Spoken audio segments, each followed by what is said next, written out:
Live on stage. That sound. Orlando. So, is they ready? That sound. Orlando. You know. What's going on, party people? What's going on? We done made it to March Madness. Yes, we have, man. We done made it to March. A lot of good brothers ain't made it to March. Shout out to all the fallen soldiers that weren't able to make it to March. We lost a lot of people. Last month, we lost a lot of people in January.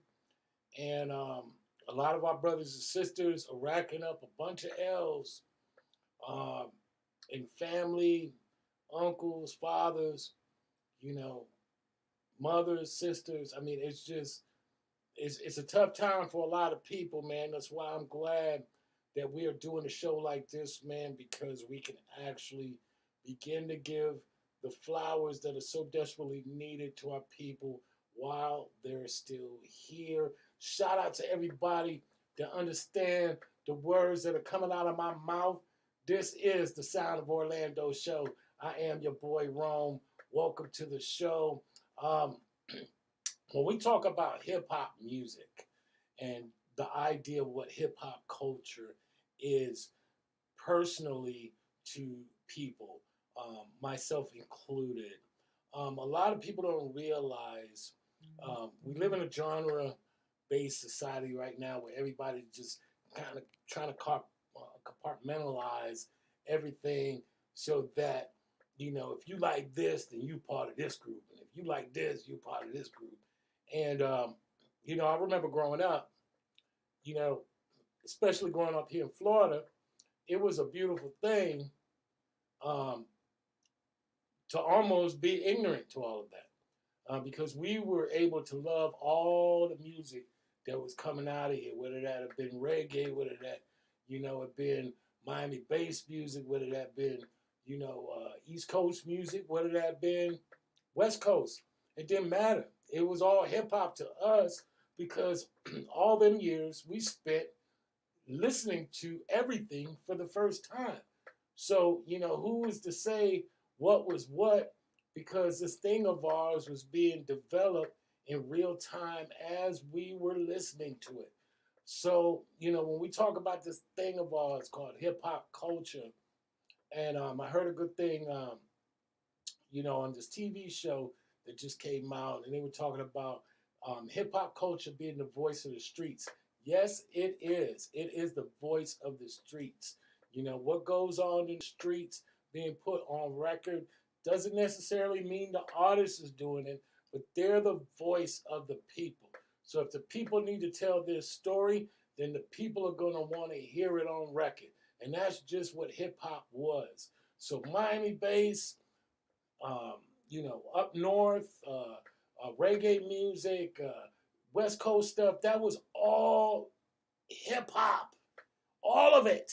Because without any of it, we don't have hip-hop today. So I just got to say that, man, because, a lot of people get things twisted sometimes when they're trying to compartmentalize everything and trying to put everything in its own box.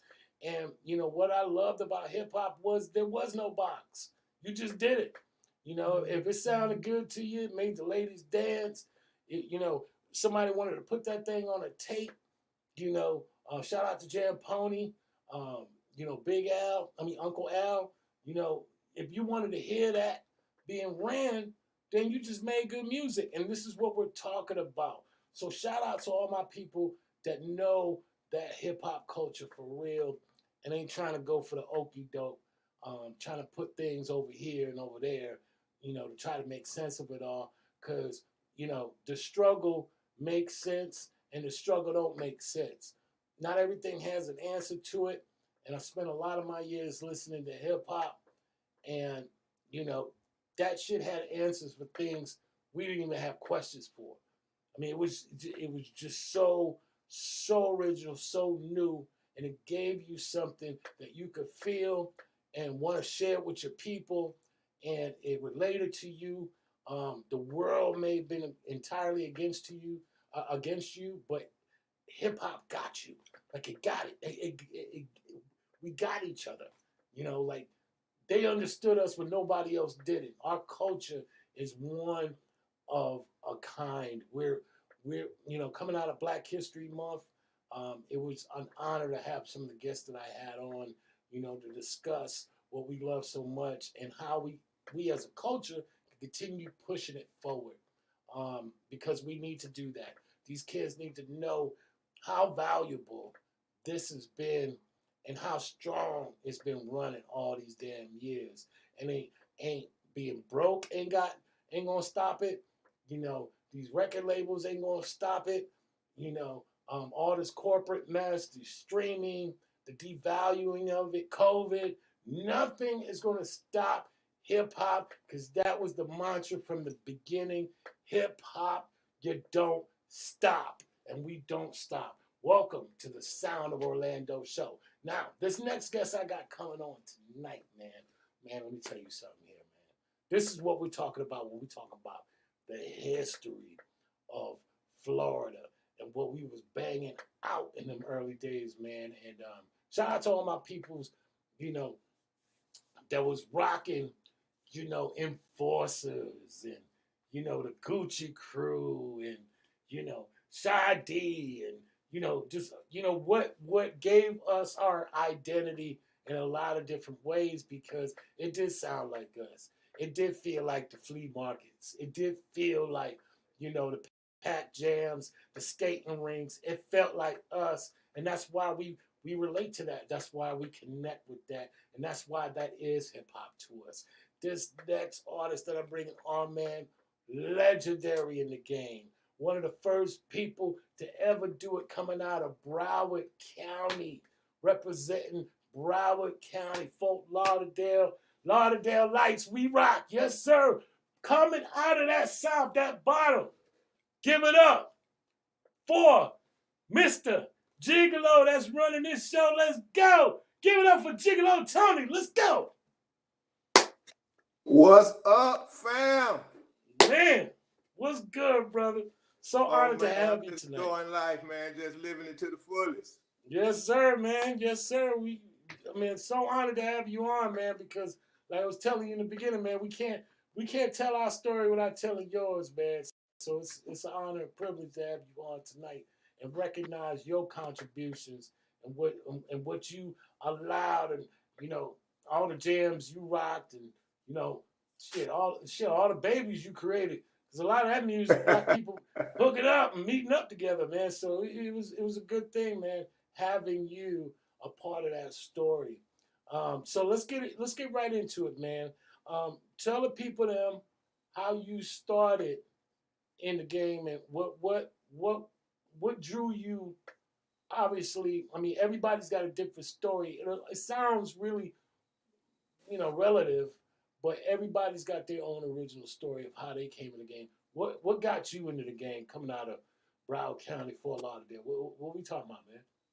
What got me into the game is that I used to always hang around that place called the Lauderdale Mall where all the happenings was, and they had a record store in there called Raw Sounds of Music, which was ran by Billy Hines. And after anything that goes on in Fort Lauderdale was happening up there. So one day I'm just hanging around and they was trying to do this record called The Parents of Roxanne. So they had this older gentleman trying to do it, but he couldn't, really get it down. So Billy asked me to come to the studio that night and the rest is history. That's how Gigolo Tony was born, Parents of Roxanne. Wow. Shadi was talking about that too. That was around the time that he was, bubbling and getting in the game. Let's talk about that for a minute. I mean, what Roxanne, the first single, let's just go back to the first single. What that song grew some legs, didn't it? Man, that's what really put me on, man. I mean, Smurf Rock is what I'm well known of my most popular song, but Parents of Roxanne is what put me on the map.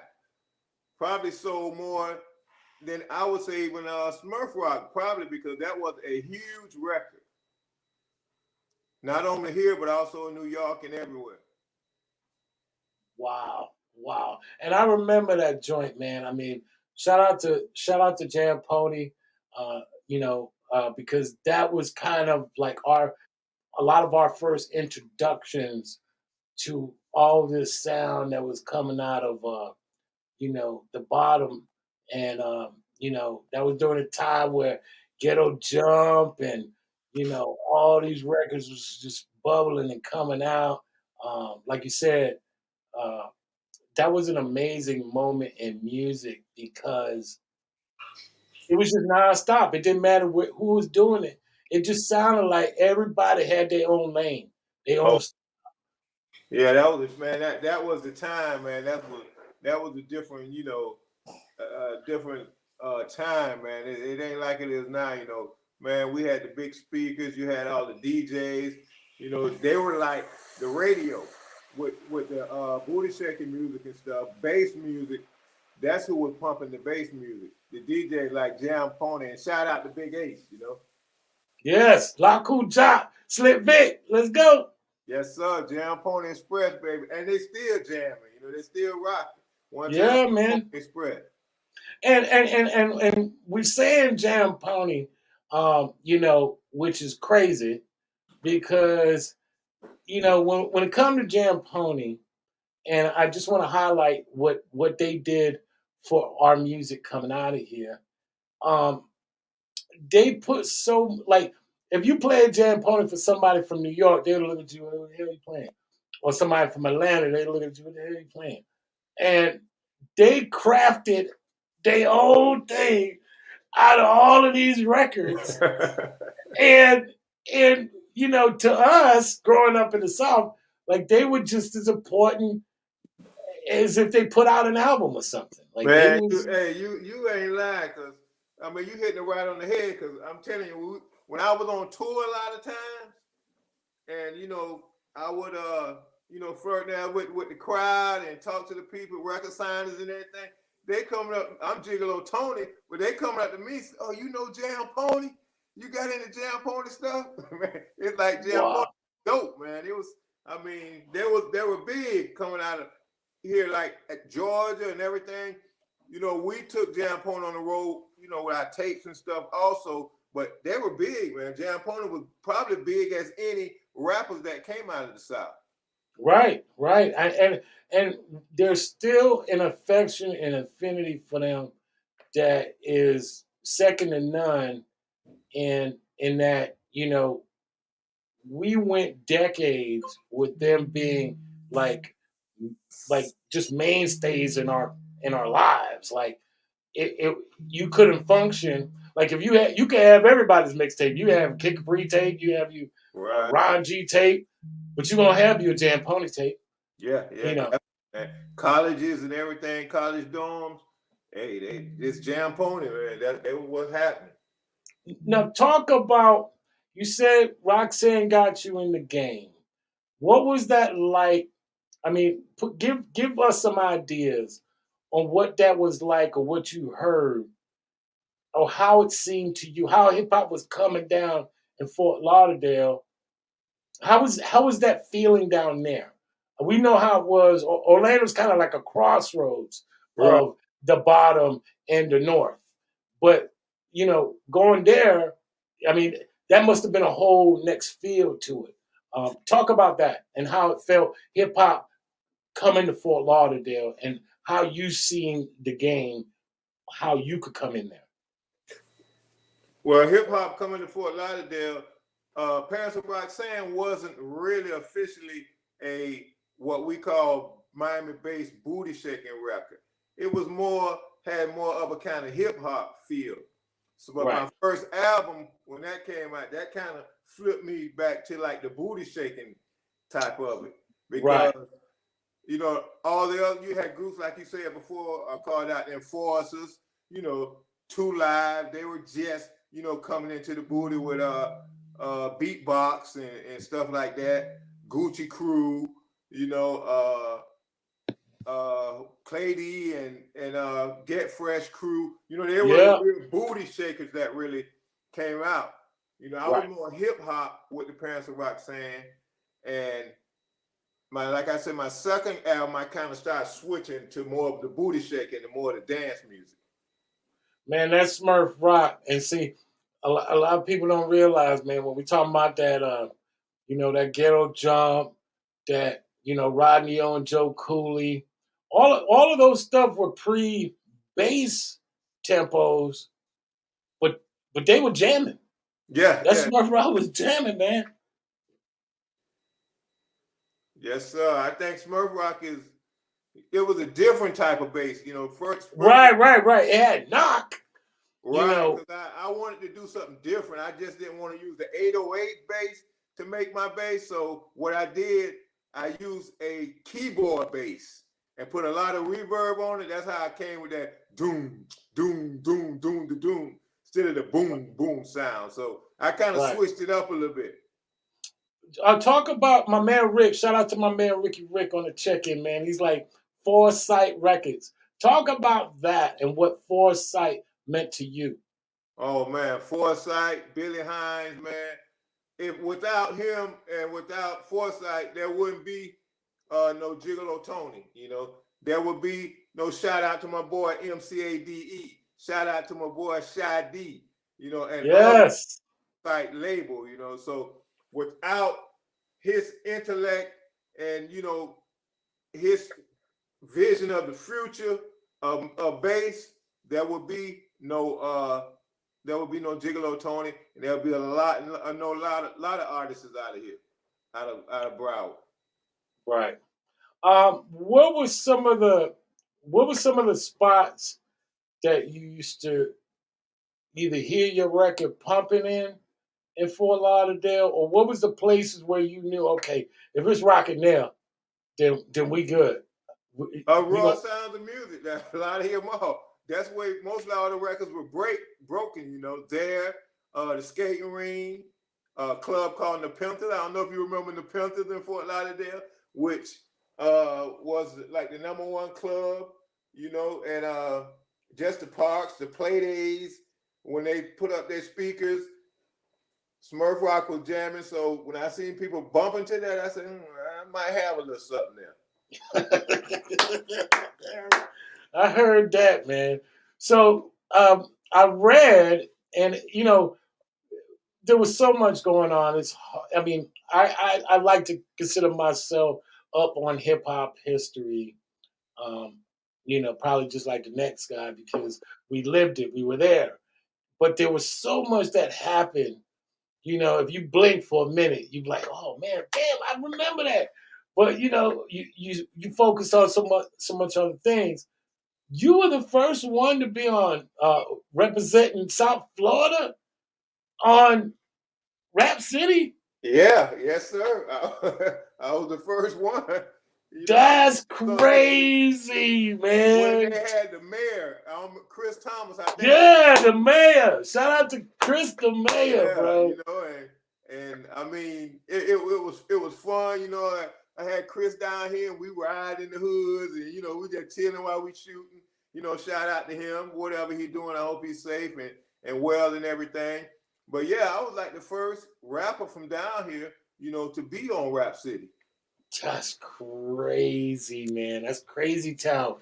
What was that like? What were you thinking in your head? Did you know that at the time, or were you aware of that prior?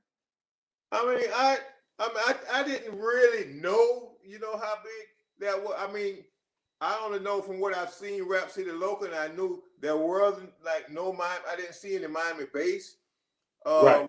on there unless I missed a couple of episodes or something. But man, I didn't see none, until I came, and then I think after I was there, Raptini on Ice video aired on there, and right.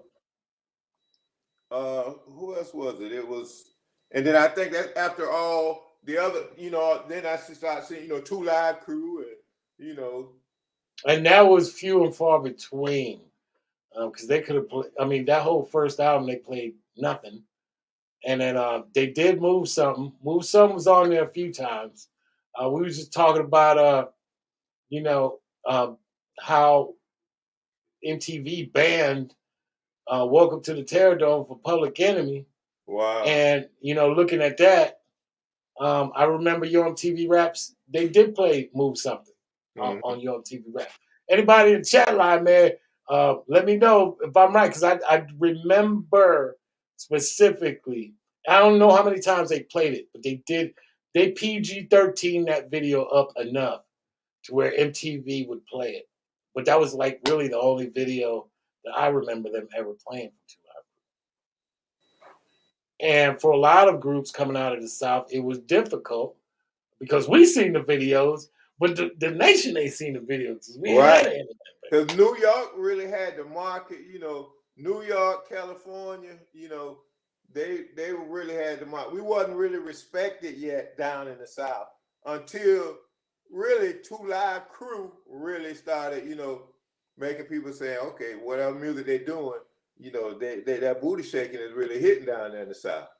Now, I'm gonna ask you a straight dumb ass question. Not because I don't know, but for anybody that's listening that may not understand the definition, what is that booty music, and why does the South exclusively move on that booty music the way it does? Booty music is anything, I would say, 122 beats or faster. Okay. And it's danceable. It's bass music, 808 bass, some 909 kick, and it's called booty music because anytime that type of music is played, the women get on the floor and they like to shake their booties and drop it. So that's why it's called booty music, because they love to shake their booty to that type of music. Now, Fast music. well, I'm not the smartest person on the planet, but that explanation right there, how could you disagree with that? Like, if you go to a club and girls, to your point, start shaking their booty, won't you want more of that? Like, you want to play as much of that as possible. Why do you think there was such a divide with East Coast, even though we had similar like Planet Rock beats, you know, um, Clear wasn't, from the South, Right. like we had, it was all originally from that electro hip hop movement, which was all dancing, break dancing, and all that. Why do you think they gave us such slack, in your opinion, of why they were resistant to it at first? Because I know you see it now, and it seems like, oh, now everybody down booty music. Right. But before, it was like, man, they didn't care if the women were dancing. But I think they gave us a lot of slack because, especially New York, they were all about the lyrics, And Right. coming from the South, we rapping at 122 beats a minute. I used to get a lot of slack on the road, like, oh, what are you saying? What are y'all saying? We can't understand. What are you saying? And they were more focused on the lyrics. We were more focused on the hooks, because the hooks Right. is what get the women dancing and what get them shaking their booties and what get them dropping it like it's hot. Right. Right. And one thing as well, that music, for what everybody was saying back then, like, oh man, y'all doing this, y'all doing that, and we ain't feeling that. That shit's still jamming today. Like they still playing those joints at clubs. It's amazing. It's kind of like somebody saying, "Oh, that's going to be a hit." You don't know what's going to be a hit. You know, to know that that's still jamming out here, what, 30, 35, 40 years later, we still out here jamming to it. I mean, there's spots all over Orlando that I mean, every Friday, every Saturday night, they playing all them joints. Shout out to my man Train. He's Sir Night Train. You know what time it is. Right. Talk about, for you, what was one of the craziest things as Smurf Rock and your album was starting to kind of break loose? Um, what kind of impact was it for your city and for a lot of it? How was it down there? How were the people feeling you during that time? Oh man, I mean, they were feeling me as a movie star. You know, they were loving it. You know, everywhere I go, they knew the record. You know, it wasn't as much love as outside the city, but they were still showing love because nobody out of Fort Lauderdale had really made it big, had really made it out of Fort Lauderdale. You know, Right. so they seen the video on TV and they were like, you know, you're on MTV, so that gave me the ticket that I was, you know, majored in. I had made it being Right. on BET.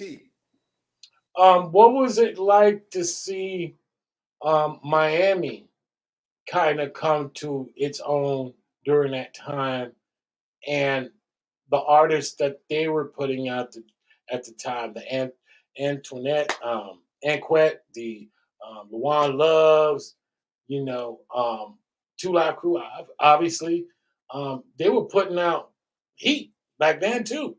Oh What was yeah, that like? yeah, they were definitely putting out heat. You know, Two Live, like some of the names that you even groups like Donkey Kong and you know and Right, right, they were right. They were putting out heat because they were up. They were more.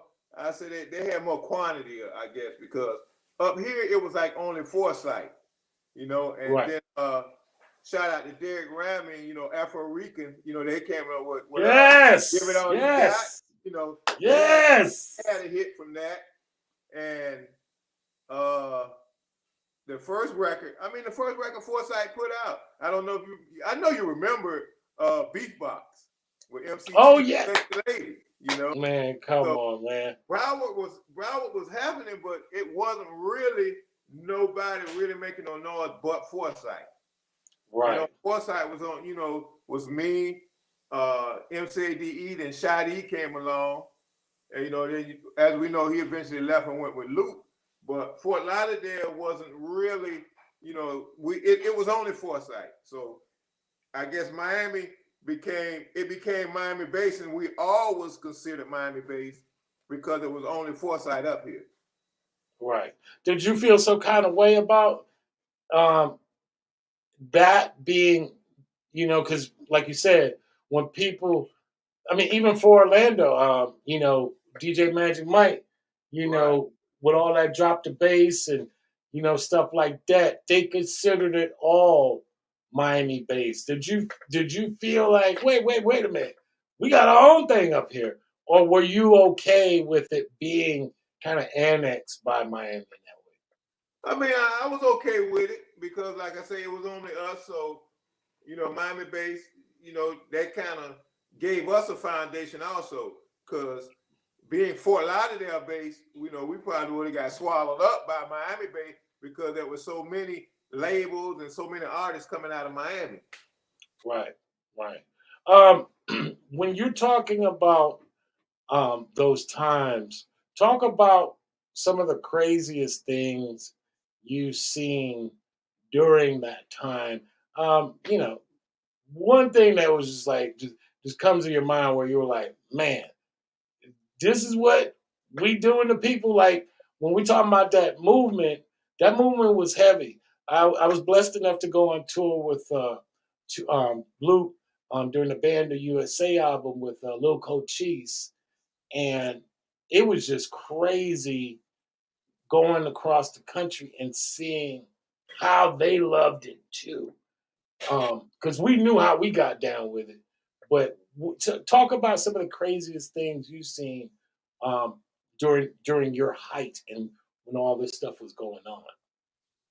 Uh, some of the crazy stuff. Okay, say for instance, like I was doing one of the craziest things that I seen that I was on tour and we had to stop actually down in Miami.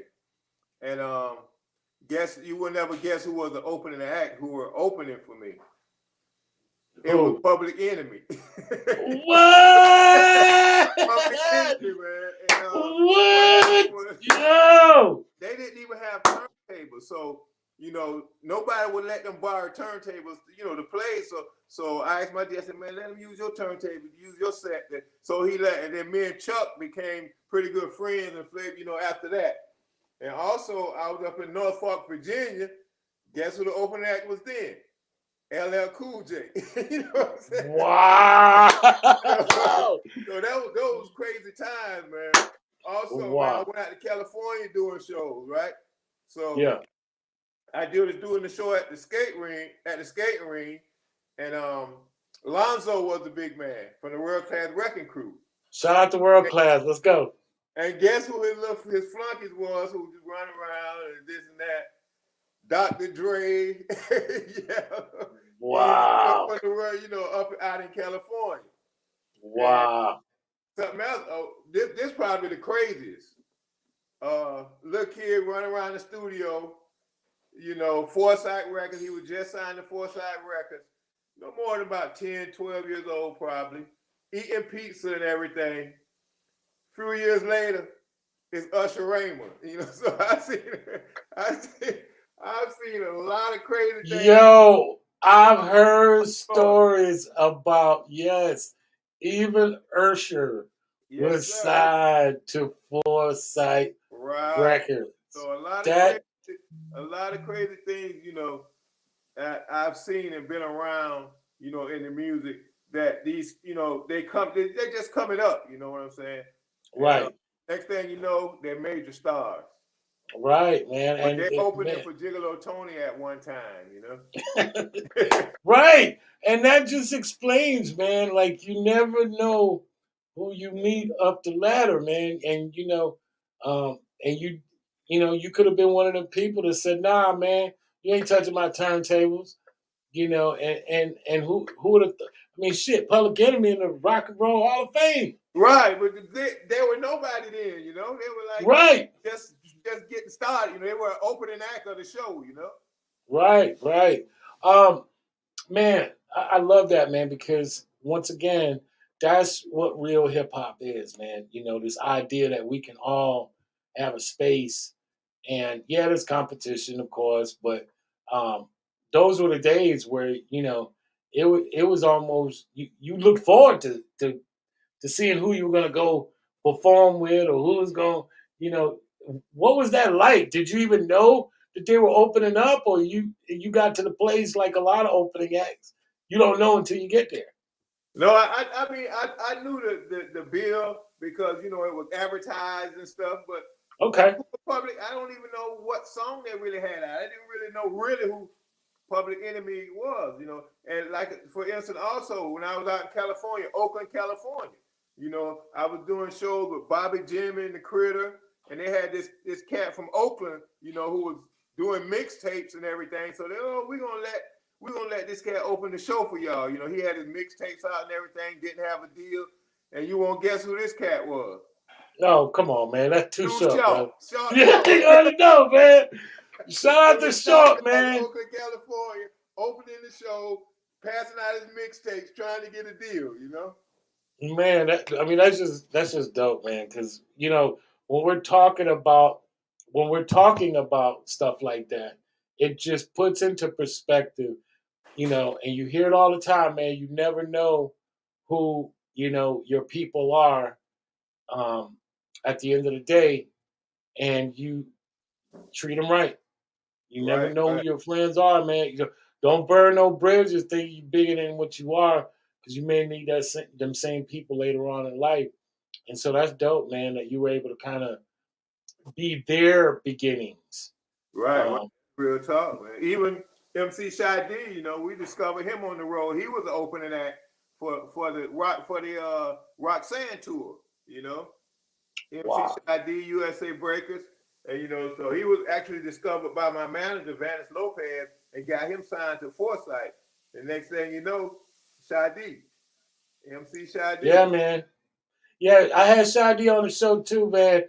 Yeah, he definitely said some crazy stories about, what the industry was like. What are some of the things that you noticed in the industry that maybe you could share without incriminating anybody, but may be able to help some of these young bucks coming up in the game and what they need to be looking out for? Man, the rap game and business, which I say business because that's definitely what it is, business, and it has changed so much with the internet and you know, what I think they call the live screens and, you know, getting paid like that, that Right. record companies almost absolute elite now. So, you Right. know, you got to take care of your business. That's first of all, you know, you got your publishing, you got to make sure you take care of your publishing, get your publishing. You know, back in the days, record companies used to take publishing, and Right. you know, the artist was so happy to sign that they weren't worried about their publishing. Now publishing is worth millions of dollars to a lot of artists. So you just got to take care of your business, man, and stay up on your business. Don't let nobody else take care. It's good to have a manager and everything, but make sure you be up on your business. Man, that's real talk, man, because once again, you can't hear that enough. Especially like you said, going through a lot of years where that wasn't ready information. Like you had to know somebody that could even tell you. We didn't have the internet like that. And even with all this information, I still don't see enough being discussed about the business side as much as it is, go get that money. We're not talking about long-term investments. You said Roxanne, part of her deal when she signed the Coachella was that they paid for a damn doctorate. Mm-hmm. Who the hell was thinking about that? Right. Shit, Yeah. Can you pay my way through Harvard? I mean, that actually sounds like a way more intelligent move as a young artist. Well, shit, just pay my 8 years through college. You know, make sure that whole shit's paid for. And yeah, I'll sign whatever the hell you want to sign. Because whatever the hell they do, you still have something to fall back on. Do you think people are still looking towards the financial aspect long term, or do you still feel like they're looking at things from a short term basis? I think it goes both ways, you know, because I see a lot of artists today that are looking out for short term, the one that, you know, you see their first record and they drape down with gold and diamonds and stuff like that after one record, even though and not understanding that's probably all they gonna get is what they got around their neck. And then I see the other ones that not into all the jewelry and everything, but you see marketing tools, you know, that they're using commercials or they putting out their product or they putting out clothes, you know, those are the ones that seems to be in it for the long run. The ones that got the jewelry and the cars right off the bat, right out the gate, they look like they're in it for the short run. Um, what was that like to see Fort Lauderdale get its props on some, next generation? For you, your next generation was what? Poison Clan? Poison Clan, I remember, like I said, they were part of that band in the USA tour. And I just remember the energy that the Poison Clan was having during that time was it, for Luke. I know Luke had to be proud because they were taking that whole Luke Skywalker thing and just running with it. What say you? What has it been like seeing other people come from Fort Lauderdale and put their name on the city that way? I mean, I'm proud. You know, I'm happy that you know that rappers are coming out of Fort Lauderdale, even carrying the torch and putting Fort Lauderdale on the map. You know, but Miami is still Miami, and they uh, still looking at to be the heart of the South. You know, Miami. You know, Right. is everything has to go through Miami. You know, Fort Lauderdale has put out some records that I'm proud to say, okay, these boys looking good in Fort Lauderdale. They're doing a little something. But I think Miami is always going to be known probably as the king of the South when it comes to Miami-based records in general. Well, I've driven through Fort Lauderdale not too long ago, um, and I remember, when I got back from Kansas City, I part of what I'm doing, I'd be driving through, down 95, and I remember when that thing happened to X, and they had a billboard up for him all them months. I might have been a couple years they had that billboard up. Do they still have that billboard up or moved it? And what say you about um, the impact that X had on that city? I mean, to be honest with you, I didn't really, I heard of X and but I didn't really know how deep it was until unfortunately that happened to him, Yeah. and it was a great impact on the city. It Wow. was a big impact. It was like almost like Kobe Bryant, I'll say.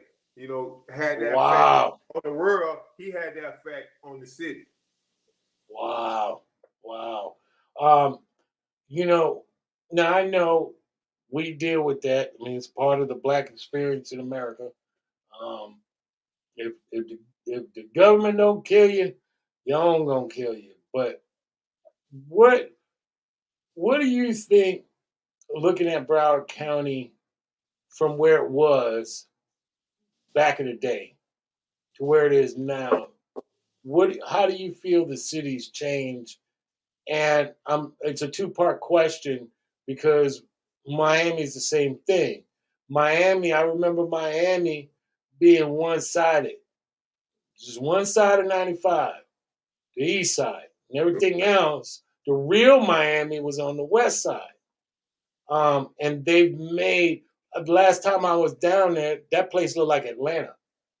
And I know a lot of neighborhoods, um, people of color, mind you, have been affected by that.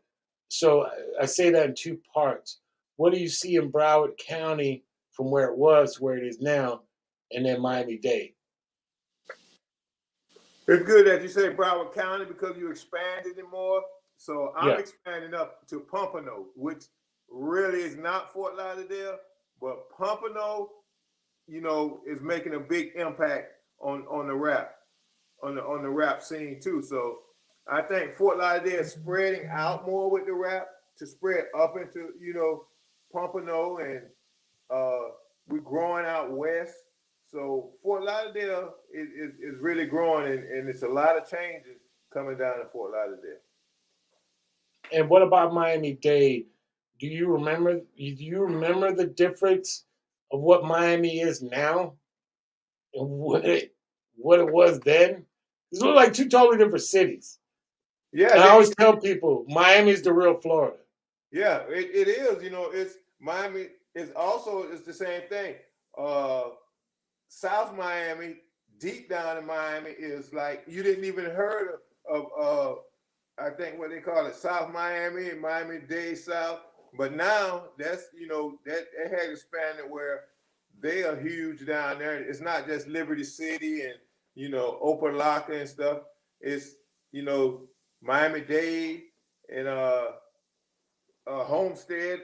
South, the deeper south down Miami is making noise also now. Man, I mean, and it gotta be, man, because I feel like shit. Once I get to Stewart, and I remember back in the days, just going to Stewart, it was still kind of trees and quiet. And you had to kind of get down there, maybe in the Palm Beach County, and then it started getting a little busy. I mean, shit, it's city all the way from Stewart now. Yeah, Hey, man. And if you ain't been out west, man, it's a whole. It looks like a whole state out, different state out west. Isn't that crazy, man? Yeah. Like, I mean, because they had to. You eventually had to feel they were going to build in that swamp, in that Right. Lake Okeechobee area, because where else they going to go? They can't go east, and a lot of the stuff is so overly priced. Um, it's just I don't see how if you got kids and a situation like I don't see how you raise a family and that so busy environment. It's like Manhattan. It's like it's very difficult to see people raise kids in Manhattan because it's so expensive, and you kind of have to. But at least with my New York, you don't need a car. Right. You don't need transportation. There, you need all of it. Yeah, you need a helicopter out there so far. Right. Get out west, you know. Right. They don't give you no breaks. Ain't no breaks, man. You gotta have the insurance is out of control. Shit, the gas down there starting to look like Chicago. You know, like it's just gonna be $5. Look like California. This is gonna be $5. That's it. You ain't no way around it. You know, while the rest of the state is like $2. You know, it's just crazy, man. For Um, sure. how do you kind of do you love all the noise and the culture down there? Has it gotten better, or is it because of all the people now? Do you lose a little something? No, man. I mean, it's crazy, man. It's like off the chain down here, man. I mean, it's like Dodge City, mostly in Miami, and it's coming to Fort Lauderdale. You know, now it's like every day, man. Every other day, is somebody drive-bys and somebody, getting shot over. Crazy stuff that's going on, man. That wasn't happening back in the day. You can't really chill and enjoy yourself and have fun now because it's something always going on. What do you think that is? If I think the the generation, man, when we were growing up, we had values, we had morals, our parents, taught us how to be a certain way, how to be respectable. Now you have mostly because of whatever the situation, you have these one parent homes and poverty in different places. And, there's no respect, no respect for your elders. And it's just crazy, man. It hurts me sometimes to see how our young generation is coming up. What's happening and becoming of them. right, right. Um, is the police as it was back then, or have they gotten worse? So I remember They got always hearing stories. You don't want to fuck around with Fort Lauderdale police, Broward County, right. um, Miami-Dade. Has it gotten worse?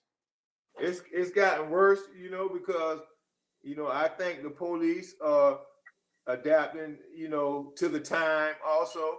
So Right, they're more afraid, just like I'm afraid of. Some of us afraid of these young, whatever these young, what we call jitterbugs, the young people, who don't really have no regard, for life or the next person. The police feel that same way too. So they're right, more on their edge. They're more jumpy. So right. they get it's worse than when I was coming up, or during our days when we were coming up. I know this is kind of off track, but what did you feel about that major school shooting close by your yards? What did you think about that when that shooter went in there and shot all them kids at that high school? And what say you about that? I was, I was. It was sad and it touched. It touched me because it's young, innocent, lives that were taken away. That I don't know if it could have been avoided or whatever. I don't know if it was in God's plan. Uh, but it really touched home because black or white is somebody's child. It's somebody's sister, somebody's brother that you know not going to grow up. So it was sad, because it did hit close to home. I have a Right, 14-year-old daughter that's in school, so right. it hit close to home. Yeah, like we've been talking about South Florida for all the shiny objects, for all the we see the nice sports cars, see the blue water. It's not to be messed with. I mean, there's a lot of other stuff going on down there, and it it also is a struggle for a lot of people to live down there and take the good with the bad. For all the paradise, there's some tough times down there. Yeah, don't let the beaches and the palm trees fool you. It's rough. It's rough down here in some areas. Some areas Right. is rough as anywhere else in the United States. What do you feel like? hip hop in 2021 and music just in general, where do you feel um, if somebody asks, Tony, where you see where this going at? Talk about your vision of what you see coming for hip hop in this new year, given all of what's going on right now. I mean, hip hop is always got room to grow. You know, when we think that hip hop has reached its pedestal and stuff, you know, it's always something else that comes out new and improved with hip hop. So I think hip hop is going to keep growing, you know, because young minds are in hip hop. Now, I mean, we got older cats like ourselves that's there and maybe out touch, but the younger cats, they coming up with something new and different every day. Yeah. So I think hip hop is just gonna grow from here and, you know, still hold its own. Right. Let me ask you this. Like you see certain elements of hip hop coming back that used to be done, like we see like Griselda and groups like that that are bringing that old sound back. Do you see bass music coming back as we know it? I don't see it coming back as booty music, but I do see it coming back as bass music because no matter what, you still like speakers in your car. You still like the bump, 5, 6 speakers. They still having car shows and stuff. So it's always going to be a form of bass music. Maybe not in the booty shaking, 122 beats per minute music, but some form or another, bass music is always going to be around. I heard that, man. Now, I don't want to hold you all night, so I'm gonna ask you this one thing. What were some of the artists that inspired you to be who you are, and what are some of the artists that you feel were inspired by you, if you will? I think most of the artists that was inspired me, even though I can't sing a note, was R&B. Talk about it. Yeah. Teddy Pendergrass, and LTD, artists like that. But when it came to like the rap part of it, I liked it. Furious 5, The Message, that was deep. That kind of got me into it a little bit. And Run DMC, I loved some Run DMC. And I would say groups like, Run DMC and Furious 5 and Melly Mel and groups like that. I think they kind of inspired me to want to get in the game and want to be great in the game. What are some of the artists you thought were inspired by you? Like if you could kind of maybe say, hey, I know these artists, they seen the blueprint and kind of went on and did what they did. Like we could say that for like Kool G Rap and Nas.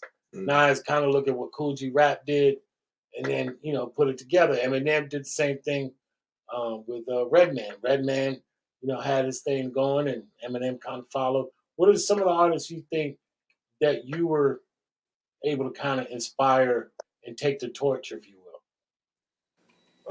One of them, I think, right there in your hometown, the 69 Boys. Yeah, talk about it. That inspired them too, They got a little bit of the Gigolo Tony sound.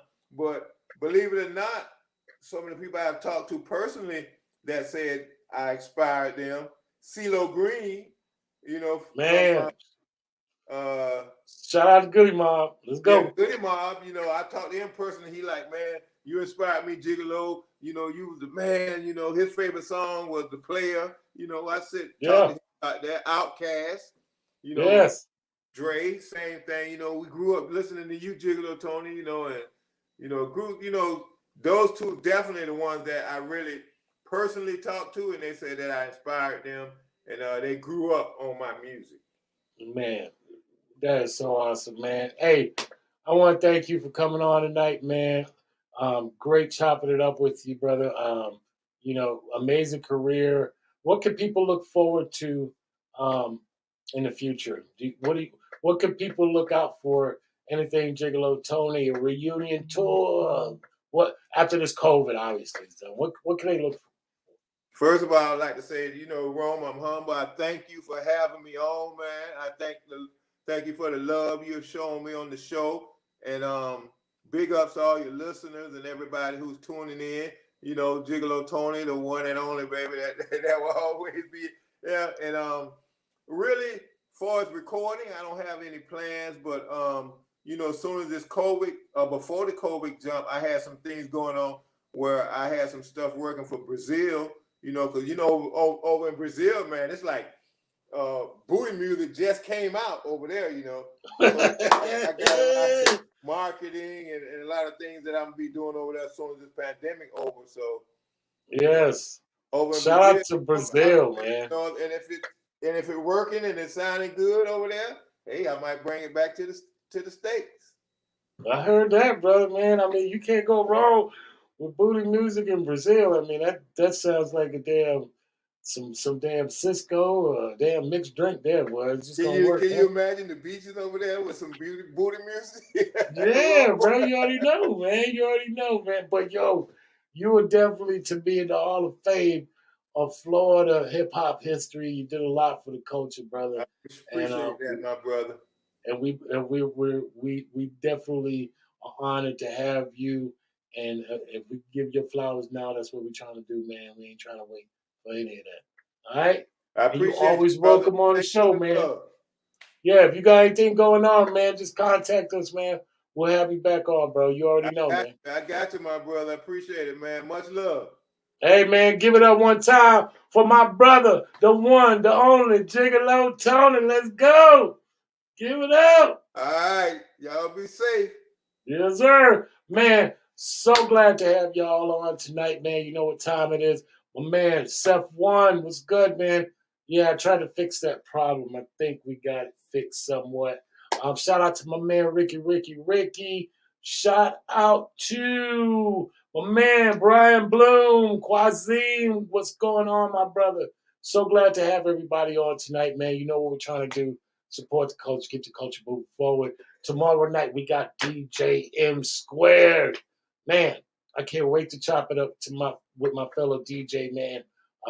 He's been tearing it up for years, and we're gonna talk all things DJ and all things hip hop, man. So glad to have you guys, man.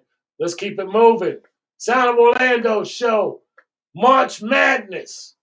Let's go. Live on stage. The sound. Orlando. So, is they ready? Yes. The sound. Orlando. You know.